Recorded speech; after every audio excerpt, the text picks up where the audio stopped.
এই জুয়া বন্ধ করা লাগবে এবং যত ধরনের মাদক আছে সকল মাদক বন্ধ করতে হবে।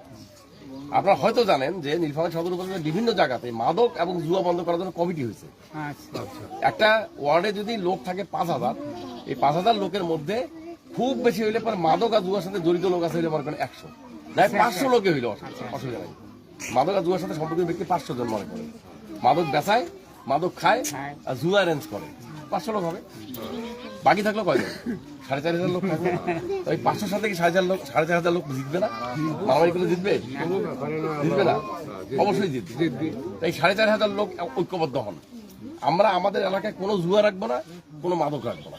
পারবেন করতে? এটা কমিটি তৈরি করেন, প্রত্যেকটা এলাকার কমিটি। কোনো দল দেখবেন না, কোনো ধর্ম দেখবেন না, সকল ধর্মের লোক, সকল দলের লোককে মিলে ঐক্যবদ্ধভাবে আপনার এই কমিটি তৈরি করেন। অনেক জায়গায় কমিটি হয়ে গেছে, আমি নিজে সেখানে উপস্থিত ছিলাম। কয়েকদিন আগে টেক্সটাইল একটা সমাবেশে, বিশাল সমাবেশ হয়েছে, সেখানে মাদকদ্রব্য নিয়ন্ত্রণ অধিদপ্তরের লোকও আসছিল, পুলিশও আসছিল। এদের আপনার উপস্থিতিতে আমরা ওখানে প্রোগ্রামটা করছি। মামলা হয়েছে কিন্তু কয়েকটা, ওরা মামলা করছে 6টা। আমাদের কথা হচ্ছে যারা এটার সাথে জড়িত আছে, জুয়া এবং মাদক, তাদের প্রত্যেককে আমরা সামাজিকভাবে বয়কট করব। এরা সমাজে কারোর সাথে মিশতে পারবে না। মানে যে মাদকের সাথে কোনোভাবে জড়িত হয়, বেচায় হয় অথবা খায়, তাদের সাথে কথা বলবেন না, তাদেরকে বাড়িতে ডাকবেন না, তার বাড়িতে যাবেন না, তার সাথে একসাথে নামাজ পড়বেন না, তাকে কোনো দোকান থেকে কোনো খরচপাতি দিবেন না, তার যদি কোনো দোকান থেকে, সে দোকান থেকে কোনো খরচও করবেন না। পারবেন না এটা করতে?